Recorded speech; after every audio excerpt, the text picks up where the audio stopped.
لباس ہیں، اور پھر اسی کے ساتھ ساتھ رہائش ہیں،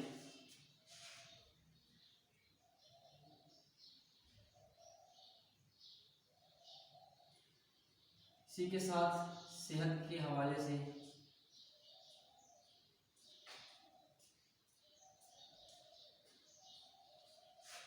تعلیم کے جو وسائل ہیں وہ اس میں آبادی کی وجہ سے اس پر بہت زیادہ اثر پڑتا ہے صحت کے حوالے سے، اور اس میں سے جو دیگر ضروریات ہیں اس پر بہت زیادہ اثر پڑتا ہے، مثلاً اس میں جو گھریلو جو ضروریات ہیں، تعلیم کے ساتھ ساتھ رہائش کے ساتھ لباس اور خوراک کے ساتھ ساتھ ہماری صحت کے حوالے سے جو بڑھتی ہوئی آبادی کا اثر ہمارے ہاں پڑتا ہے۔ فوری اضافہ ممکن نہیں ہوتا، بلکہ ضروریات کی طلب اور فراہمی کے درمیان جو خلا بڑھتا جائے گا، آبادی کو موجودہ معیاری معاش پر رکھنے کے لیے، یعنی معاشی معیار پر رکھنے کے لیے بھی کئی گنا زیادہ سرمایہ کاری کی ضرورت ہوتی ہے۔ اس وقت ملک میں بے روزگار افراد کی جو حالت ہے 2004-2005 سروے کے مطابق اگر ہم اس کو کمپیئر کر لیتے ہیں تو یہ بات بھی سامنے آ جاتی ہے کہ اس میں سے اگر ہم 2004-2005 کے اعداد و شمار کے مطابق اگر ہم کمپیئر کر لیتے ہیں ان تمام چیزوں کو، تو اس میں ملک میں 36 لاکھ افراد بے روزگار ہیں۔ اور آج کل جو جتنے اگر ہم اس تمام چیزوں پر نظر رکھتے ہیں، حکومت مختلف اقدامات بھی کر رہی ہے، لیکن جس طرح چھوٹے چھوٹے منصوبے بنائے جاتے ہیں اور اسی کے ساتھ ساتھ چھوٹے اور درمیانے درجے کے جو کاروبار کے لیے آسان شرائط پر جو قرضے دیے جاتے ہیں، لیکن اس کے باوجود بھی ہمارے ہاں شرح معاشی ترقی وہ اضافی حدوں کو نہیں چھو پاتی۔ اس کی وجہ بنیادی طور پر ہمارے ہاں شرح آبادی میں روز بروز اضافہ ہوتا ہے، یعنی مسائل دن بدن بڑھتے جا رہے ہیں اور اسی کے ساتھ ساتھ وسائل میں کمی آ جاتی ہے۔ ان تمام چیزوں کے تناظر میں اگر ہم دیکھتے ہیں تو اس میں دیہات میں محدود روزگار کے جو مواقع اور جو کے باعث دیہی آبادی شہر کی طرف جو منتقلی ہوتی ہے، اس میں شہری آبادی کا دباؤ بڑھتا جا رہا ہے اور آبادی اور وسائل میں عدم توازن بڑھتا چلا جا رہا ہے۔ اس میں آبادی کے ساتھ اور معاشی کے ساتھ اگر ہم ان کو کمپیئر کر لیتے ہیں تو اس میں ہمارے ہاں جو چیزیں آ جاتی ہیں وہ وسائل کی فراوانی ہے۔ مسائل زیادہ ہوتے جا رہے ہیں اور اسی کو بنیاد بنا کر مختلف امور میں اس میں وسائل کم ہوتے جا رہے ہیں۔ تو ان تمام بنیادوں پر اگر ہم سب سے پہلے تعلیم کے مسئلے کو ہم دیکھتے ہیں تو ملک میں تعلیمی ترقی کے جانچنے کا ایک اہم معیار وہاں پر شرح خواندگی ہے، یعنی اگر ہم اس کو دیکھ لیتے ہیں تو شرح خواندگی کی بنیاد پر کسی بھی ملک کی تعلیمی حالت کو دیکھ کر اور اس کی صحت کے حوالے سے ان کی تمام سہولیات کو دیکھ کر ان دو شعبوں سے کسی بھی ملک کی ترقی کا معیار جانچا جا سکتا ہے اور اس کی ترقی کو محسوس کیا جا سکتا ہے اور دیکھا جا سکتا ہے۔ پاکستان کی شرح خواندگی حکومت کی کوششوں کے باوجود بھی 1998 کی مردم شماری کے جو مطابق ہے وہ 45% ہیں، 45%، اور پھر 2004-2005 کے مطابق اس میں جتنے بھی ہمارے ہاں تعلیم کے حوالے سے جو شرح خواندگی ہیں وہ 54% ہیں، یعنی اگر ہم اس پر کمپیئر کر لیتے ہیں تو 1998 مردم شماری کے جو مطابق جو 45% جو شرح ہے وہ شرح خواندگی اسی پر مبنی ہے، اور پھر اس کے ساتھ 2004 کے اندازوں کے مطابق اگر ہم اس کو کمپیئر کر لیتے ہیں تو یہ 54% شرح خواندگی ہے۔ پھر اس کے ساتھ ساتھ اگر ہم اس میں یہ بھی ہم اس میں کمپیئر کر لیتے ہیں کہ جو پرائمری کے جو بچے ہیں جو اسکول میں داخلے کا ہدف حاصل کرنا کے دشوار جو بالکل ہوتے ہیں، کیونکہ ان کے لیے اسکول میں جگہ فراہم کرنے کے لیے بہت سے مسائل اور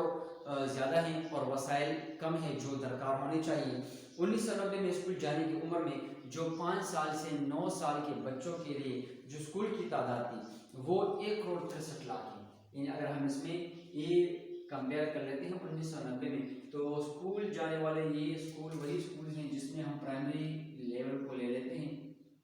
یعنی پرائمری لیول کے مطابق پرائمری اسکول کے جو بچے ہیں جو بچوں کی تعداد ہے اس میں وہ 1,63,00,000 بتائی جاتی ہیں اعداد شمار کے مطابق، جبکہ آبادی مسائل سے تیزی اضافے کے باعث 2005 میں اسکول جانے والے بچوں کی تعداد کو بڑھا کر اور اسکول جانے بچوں کی تعداد کے مطابق ان میں 2,70,00,000 کا اضافہ ہو چکا ہے، یعنی 2090 کو ہم کمپیئر کر لیتے ہیں 1990 کو، اور پھر 1990 میں 1,63,00,000 جو بچے تھے وہ پرائمری اسکول جاتے تھے اور رجسٹر تھے۔ 2005 کے اندازوں کے مطابق اگر ہم بچوں کی تعداد دیکھ لیتے ہیں تو وہ بڑھ کر 2,70,00,000 ہو چکی ہیں، یعنی اس میں اتنا اضافہ ہو چکا ہے۔ تو اسی کے انداز کے مطابق اگر 100% شمولیت کا ہدف حاصل کرنے کے لیے اسکولوں کی تعداد کو اگر ہم بڑھائیں تو پرائمری اسکولوں کی تعداد موجودہ 1,65,000 کو بڑھا کر 2025 میں تقریباً 3 لاکھ کر دی جائے تو پھر بھی ہمارے ہاں بچوں کا جو شرح شمولیت ہے اور اس میں اسکول جانے والے بچوں کی جو پرائمری لیول تک اس کی جو داخلہ اس کی رجسٹریشن ہے وہ کافی حد تک بہتر ہو سکتی ہیں، جو موجودہ تعداد کے دگنے کے لگ بھگ بتائی جاتی ہیں۔ پھر اس کے ساتھ ساتھ ہم یہ بھی ڈسکس کرتے ہیں کہ ہمارے ہم ملک میں پرائمری اسکول میں جانے والے بچوں کی جو تعداد ہے اور اس میں عمر کے 15% بچے اسکول میں داخل ہی نہیں ہو پاتے، یعنی 15% لوگ بچے ایسے ہیں جو ہمارے ہاں پرائمری اسکول میں بالکل تعلیم نہیں، ان کو داخلہ نہیں دیا جاتا یا داخل نہیں ہو پاتے پیرنٹس کی غفلت کی وجہ سے یا اسکول نہ بھیجنے کی وجہ سے، جبکہ صرف 40% بچے پرائمری اور مڈل کی تعلیم مکمل کرنے کے بعد 90 سطح تک تعلیم حاصل کرتے ہیں، یعنی 15% بچے اسکول میں داخل ہی نہیں ہو پاتے اور 40% بچے ایسے ہوتے ہیں جن کو بنیاد بنا کر وہ صرف پرائمری میڈل اور پھر 90 تک وہ تعلیم حاصل کر لیتے ہیں۔ اور جبکہ اگر ہم اس کو کمپیئر کر لیتے ہیں پرائمری سطح کو سری لنکا اور بنگلہ دیش کی تعلیمی جو اس کی جو سسٹم ہے اور جو نظام ہے وہ شرح شمولیت وہاں پر 100% ہے۔ 2002 میں 2003 میں ہمارے ہاں ہم کوئی آگے نہ بڑھ سکے اور اس لحاظ سے ہم اپنے ہدف سے بھی پیچھے جا رہے ہیں۔ اگر ہم تعلیم کے حوالے سے اگر ہم دیکھیں تو یہ تمام چیزوں کو اگر ہم کمپیئر کر لیتے ہیں تو آبادی میں اضافے کی وجہ سے سب سے جو بنیادی جو ہمارے ہاں مسائل پیدا ہو رہے ہیں وہ تعلیم کے حوالے سے مسائل پیدا ہو رہے ہیں اور صحت کے حوالے سے کہ ان میں مختلف قسم کے وسائل بروئے کار نہیں لائے جاتے، وسائل کی کمی اور مسائل کے انبار لگے ہوئے ہوتے ہیں۔ اس کے ساتھ ساتھ اگر ہم پاکستان کی زراعت کے حوالے سے اگر ہم دیکھ لیتے ہیں تو زراعت کے حوالے سے اگر ہم دیکھیں تو ایک زرعی ملک ہونے کے ناطے پاکستان میں زراعت کی اہمیت کو بہت اہم مقام حاصل ہے اور ملک کی معیشت کی ترقی کا دار و مدار بھی سب سے زیادہ ہمارے ہاں زراعت پر ہی ڈپینڈ کرتی ہیں اور اسی شعبے پر وابستہ ہیں۔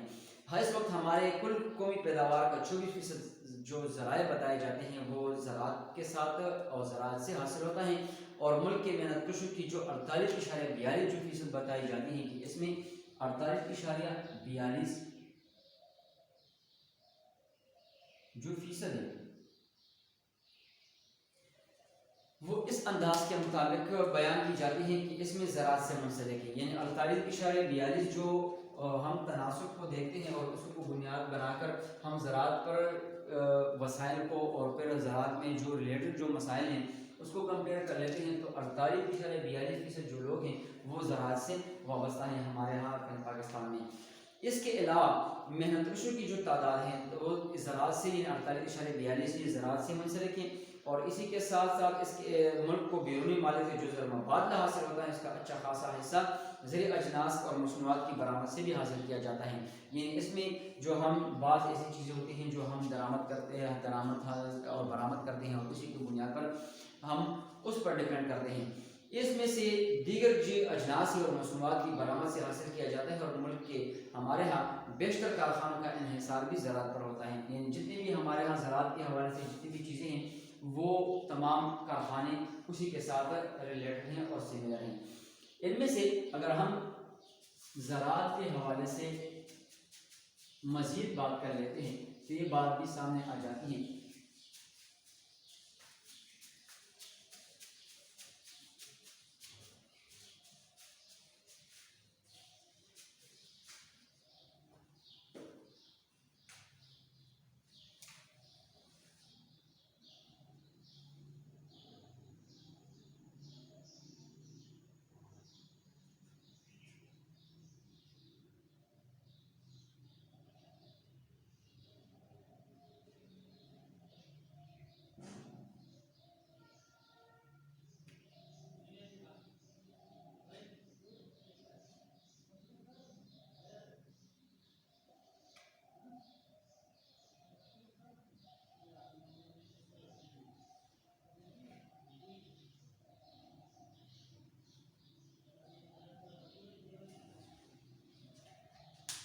ملک کی تقریباً 66% آبادی دیہات میں رہتے ہیں. 66.5% جو بندے ہیں جو ہمارے یہاں جو شہری آبادی میں رہتی ہیں.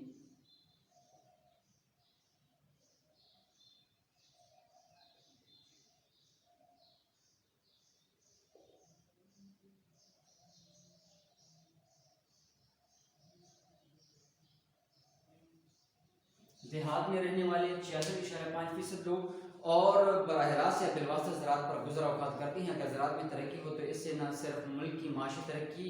کی رفتار میں اضافہ ہو سکتا ہے بلکہ ملک کی کثیر آبادی کی حالت بھی بہتر آئے گی. یعنی اگر ہمارے ہاں جو 70-75% جو ہمارے ہاں جو لوگ ہیں وہ زراعت سے جو وابستہ ہے، لیکن اس میں سے ہم ایسی چیزیں کی کمی ہوتی ہیں ہمارے ہاں زراعت میں، جس کی وجہ سے ہم دیتے ہیں کہ ہمارے ہاں جو 48.42% ہیں وہ محنت کے شعبوں پر مشتمل ہیں، اور جو مکمل طور پر صنعت کار جو درآمد برآمد کے حوالے سے ہمارے ہاں جو اشیاء ہوتی ہیں اسی پر ڈپینڈ کرتی ہیں. اس کے ساتھ ساتھ 1947 میں کہ پاکستان کے ملک کا تمام تر حصہ زراعت کے شعبے پر تھا اور ملک کی 85% آبادی دیہات میں تھی.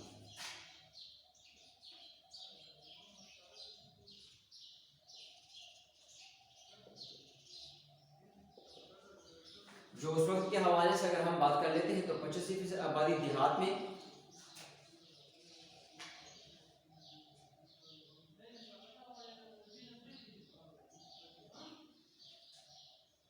یہ اس وقت کے حوالے سے جب ہم قیام پاکستان 1947 کی بات کرتے ہیں.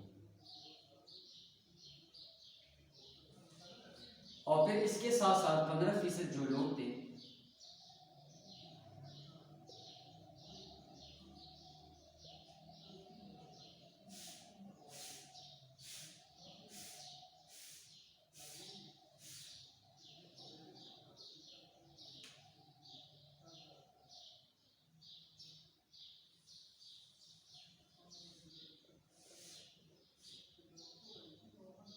یعنی دیہات کی زندگی میں جو دیہاتی زندگی گزارنے والے جو لوگ تھے جو زراعت پر ڈپینڈ کرتے ہیں وہ 85% 1947 ہی کریں پاکستان کے وقت، اور پھر اس کے ساتھ 15% جو آبادی تھی وہ شہری زندگی گزار رہی تھی. اس کے ساتھ ساتھ 75% لوگ زراعت کے شعبے سے منسلک تھے، اور اس میں سے پاکستان بننے کے بعد زراعت ہی وہ شعبہ تھا جس نے دیگر شعبوں کو بھی ترقی دینے میں مدد کی. یہی وجہ تھی کہ زرعی شعبے کی ترقی پر خصوصی توجہ دی گئی تھی. یعنی اس میں سے جو وابستہ جو لوگ تھے زراعت سے،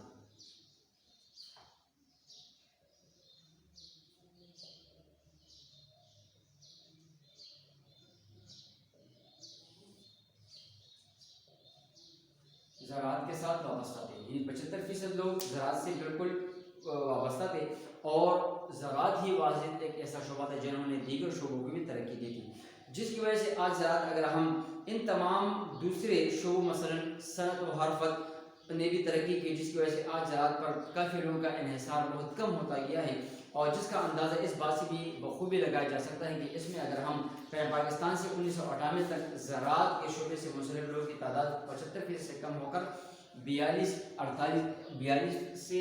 لے کر 48.42% تک ہو چکی ہیں. یہ پہلے اگر ہم زراعت کے پاکستان 1947 کی بات کرتے ہیں تو یہ پہلے بڑھ کر 75% لوگ تھے، جو کم ہو کر 48.42% پر آ چکی ہیں. تو اس تناظر میں اگر ہم اپنی ہی زراعت کی ترقی پر ہم نظر رکھیں تو یہ بات سامنے آ جاتی ہے کہ اگر ہم پاکستان میں جتنی بھی جو زراعت کے وابستہ جو آئٹمس تھی وہ گندم، چاول اور بعض دوسرے اجزاء میں خود کفالت بھی حاصل کر چکا ہے، اور مگر دوسری چند فصلوں کی پیداوار ملک کی ضروریات کے مقابلے میں خاصی کم ہے، جس میں مکمل طور پر ہم خوردنی تیل یا دالیں قابل ذکر ہیں. 2001 اور 2002 کے سروے کے اور اندازوں کے مطابق اگر خوردنی تیل کی پیداوار 606 ملین ٹن تھی اور جو ملک کی ضروریات کا 29% تھی. اس کے حوالے سے دیگر 71% تیل باہر سے منگوانا پڑتا ہے. یہ وہی چیزیں ہیں جس کو بنیاد بنا کر ہم زراعت میں اس کو ڈسکس کرتے ہیں کہ اگر ہم زراعت کی جو ترقی ہمارے یہاں 1947 سے لے کر جو قیام پاکستان کے وقت تھی وہ مکمل طور پر 75% لوگ وہ زراعت سے وابستہ تھے، جو رفتہ رفتہ 2004 2005 2010 سروے کے مطابق مکمل طور پر کم ہو کر یہ 48.42% پر آ چکی ہیں. زیادہ پیداوار کے لیے بہتر زرعی مینجمنٹ کی بھی اشد ضرورت ہوتی ہے، اور اس سے نرکازوں کے لیے ادویات کا سائنسی استعمال اور واٹر مینجمنٹ خصوصیت پر جو توجہ دیتی ہیں وہ متقاضی ہیں۔ اس کے ساتھ ساتھ اگر ہم زراعت کو ترقی دی گئی پیداوار ملک کی پیداوار میں جب اضافہ ہوا ہے، لیکن ہماری زرعی شعبے کئی مسائل کا شکار ہے۔ یعنی زراعت پر جو سب سے اہم چیز یہ بیان کی جاتی ہے کہ زراعت پر صحت کے حوالے سے اور تعلیم کے حوالے سے جو موجودہ مسائل ہیں جو ہمارے ہاں پاکستان میں ڈائریکٹ اس پر انفلوئنس کرتے اور اثر انداز ہوتے ہیں، تو اس میں سے اگر ہم زراعت کی بات کر لیتے ہیں تو اس میں جو پہلے 75% لوگ جو زراعت سے وابستہ تھے اور اس میں سے 48.42 جو محنت کش لوگ تھے وہ وابستہ تھے، اور وہ صنعت کار کارخانوں سے جو وابستہ درآمد اور برآمد کے حوالے سے، پھر اس میں سے جو 66.5% جو لوگ تھے وہ دیہاتی زندگی گزارنے والے یہ جو، اور 85% جو آبادی تھی وہ جو دیہاتی زندگی گزار رہے تھے، اور پھر اس کے ساتھ اگر ہم 1947 میں دیکھ لیتے ہیں تو اسی کے ساتھ 85% آبادی کے ساتھ ساتھ 15% جو آبادی تھی وہ مکمل طور پر شہری زندگی بھی گزارتی تھی۔ اگر ہم ان تمام چیزوں کو تناظر میں دیکھیں تو ملکی پیداوار میں جب اضافہ ہوا ہے تو اس کے ساتھ ہمارا زرعی شعبہ میں کئی مسائل بھی ایسے ہیں جن پر کی بنیاد پر ہمارے ہاں زراعتی ترقی مکمل طور پر ترقی کا عمل مکمل طور پر رک چکا ہے۔ اس میں سے بڑھتی ہوئی آبادی کی وجہ سے زیر کاشت رقبہ کم ہو رہی ہے، آبادی بڑھ رہی ہے، اور اسی کے ساتھ ساتھ ہمارے زرعی جو زمینیں ہیں وہ رفتہ رفتہ آبادی اس پر گھر بن رہے ہیں اور مکمل طور پر وہ مکمل رہائشی شکل اختیار کر چکی ہیں، اور اسی کی وجہ سے اس کا اثر ہمارے ہاں زمینوں پر اور اسی کے ساتھ ساتھ کاشت کی ہوئی زمینوں پر زراعت پر پڑتا ہے۔ نسل در نسل تقسیم ہونے کی وجہ سے زمین چھوٹے چھوٹے ٹکڑوں میں تقسیم ہو رہی ہے۔ جو بڑے بڑے جو زمینیں تھیں ہماری جو زراعت کی وجہ سے ہمارے ہاں مکمل طور پر لوگوں کو زراعت کی وابستہ جو جتنی بھی اجناس تھی وہ دے رہی تھی، وہ بدقسمتی سے رفتہ رفتہ وہی بڑی بڑی زمینیں وہ کم ہوتی جا رہی ہیں اور چھوٹے چھوٹے ٹکڑوں میں تقسیم ہوتی جا رہی ہیں، اس پر وہاں پر رہائشی گھر بنتے جا رہے ہیں اور ٹکڑوں ٹکڑوں میں تقسیم ہو رہے ہیں۔ فیکس زرعی رقبہ بتدریج کم ہوتا جا رہا ہے، یعنی اس میں جو پرسنٹیج ہیں وہ ایگریکلچر کے حوالے سے زراعت کے حوالے سے وہ بتدریج کم ہوتا جا رہا ہے۔ جس طرح اگر ہم اس کو ایکسپلین کر لیتے ہیں اور اس پر نظر رکھتے ہیں کہ پہلے 75% لوگ زراعت سے وابستہ تھے، یہ 1947 کے سروے کے مطابق اور اس ابتدائی دنوں میں، پھر اس کے ساتھ ساتھ یہ کم ہو کر 48.42 پر آ چکی ہیں۔ اس کے ساتھ اگر ہم ان فیکس زرعی رقبہ بتدریج جو کم ہوتا جا رہے ہیں، پاشی کے لیے آبی وسائل کم ہوتے جا رہے ہیں، اس میں سے زراعت کے سب سے اہم چیز بیان کی جاتی ہے وہ آبی وسائل کی ہیں۔ آبی وسائل کی وجہ سے بھی ہمارے یہاں کافی جو زمین ہے وہ بنجر ہوتی جا رہی ہے، اور مختلف نیت کی بنیاد پر ہم اس کو پراپر طریقے سے جو واٹر جو مینجمنٹ ہے وہ مینٹین نہیں کر پاتے، سیم و طور سے بھی زمین خراب ہوتی جا رہی ہیں، اور جس کے حوالے سے بھی مکمل طور پر اس کا اثر زراعت پر پڑتا ہے۔ تو یہی وہ چیزیں ہیں جس کی بنیاد پر ہم ان تمام چیزوں کو تناظر میں دیکھتے ہیں، جس کی بنیاد پر ہم مکمل طور پر ان تمام چیزوں کو چاہے وہ زراعت سے وابستہ ہو، چاہے وہ تعلیم سے وابستہ ہو، اور چاہے وہ جو ہم صحت کے حوالے سے ہم پڑھیں گے کہ کون کون سے ایسے مسائل ہیں جو پاکستان کے مسائل میں جو ہمارے ہاں جو 3 جو شعبے ہیں جو کسی بھی ملک کی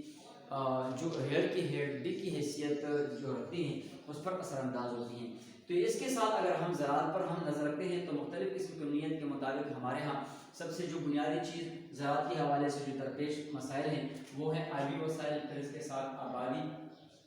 میں اضافہ، اور پھر آبادی میں اضافے کے ساتھ ساتھ اگر ہم یہ رکھتے ہیں کہ بعض ایسی زمینیں ہیں جو ہمارے ہاں بنجر پڑی ہوئی ہیں، اور بعض ایسی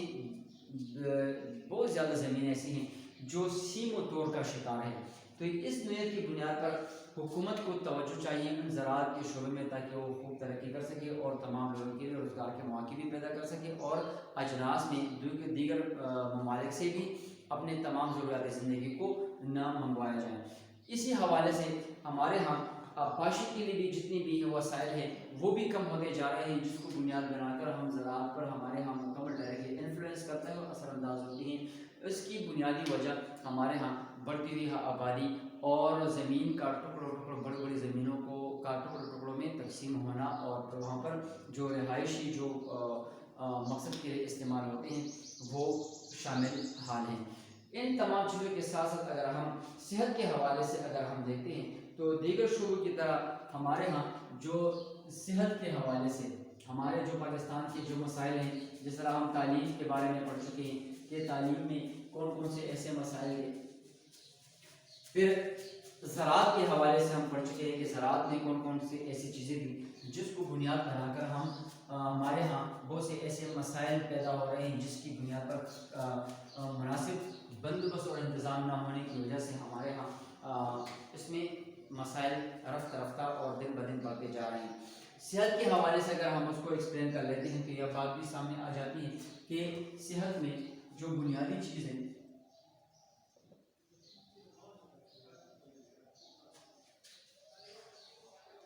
پاکستان میں صحت کی سہولتیں بھی تیز رفتار آبادی ترقی کا مقابلہ نہیں کر سکتی۔ اگر ایک چیز جس میں ہم مین فیکٹر ہیں، چاہے وہ تعلیم کے ساتھ ہی وہ اضافہ آبادی،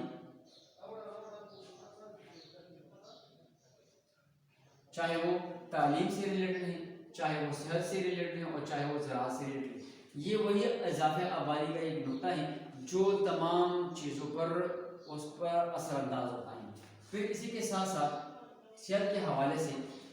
یہ بات بھی بیان کرتی ہیں کہ تیز رفتار آبادی اضافی مقابلہ نہیں کر سکتی، یہ ہمارا صحت کی جو سہولتیں ہیں۔ پھر اس کے بعد صحت کی سہولتوں میں اضافے کی جو تمام کوششیں آبادی کے لحاظ سے ہیں وہ رائے گاہ جاتی ہیں اور رائے گاہ گئی ہیں۔ 2004 کے اعداد و شمار کے مطابق، یعنی اگر ہم 2004 کے مطابق جو اندازہ ہے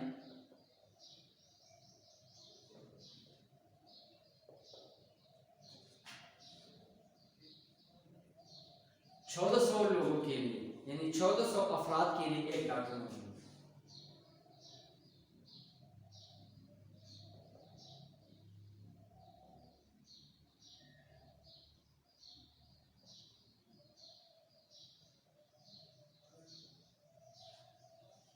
اسی کے ساتھ ساتھ 2004 سروے کے مطابق، ان اندازوں کے مطابق اگر ہم دیکھیں 3261 افراد کے لیے ایک نرس،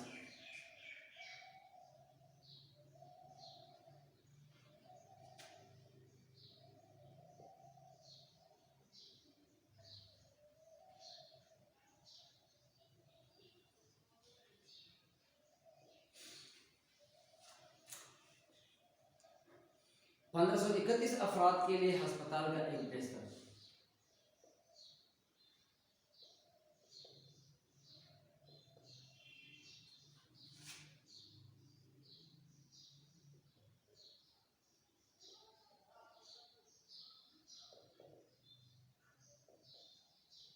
یہ ہمارے یہاں صحت کے حوالے سے بھی یہ مسائل ہیں جو درپیش ہیں۔ یہ اس وقت کے حساب سے اگر ہم 2004-2005 کے سروے کے مطابق، اندازوں کے مطابق اگر ہم کمپیئر کر لیتے ہیں، جو بین الاقوامی معیار کے مطابق بہت کم ہے۔ یہی وجہ کہ پاکستان میں اوسط متوقع عمر جو عمر بیان کی جاتی ہے صحت کے حوالے سے وہ 62 سال ہے۔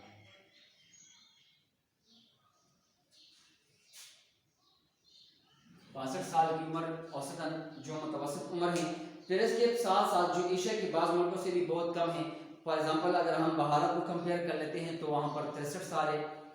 سری لنکا میں 73 سال،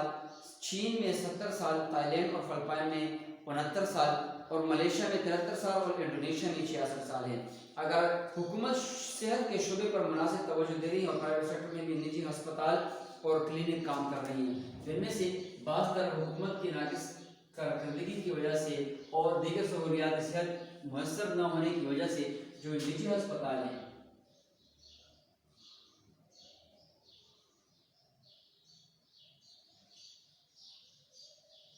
اور جو نجی کلینک ہیں وہ بھی کام کر رہے ہیں، ایسے کے باوجود بھی ہمارے ہاں حکومت کی طرف سے کوئی خاص توجہ نہیں دی جا رہی جو ہونی چاہیے۔ اور لیکن ادویات کے مہنگا ہونے اور نجی ہسپتال میں علاج انتہائی مہنگا ہونے کے باعث بھی سہولتیں عام لوگوں کی پہنچ سے باہر ہو رہی ہیں۔ اس کے لیے اگر حکومت کی صحت پر مختص کی گئی رقم کا جائزہ لیا جائے تو یہ جی ڈی پی کا تناسب 0.7 ہے۔ اگر ہم صحت کے حوالے سے اس کو مکمل طور پر اس کے صحت کے حوالے سے اگر ہم اخراجات کو اگر ہم دیکھیں یا تناسب کو اگر ہم دیکھیں تو یہ جی ڈی پی کا تناسب ہمارے ہاں جو صحت کے حوالے سے ہے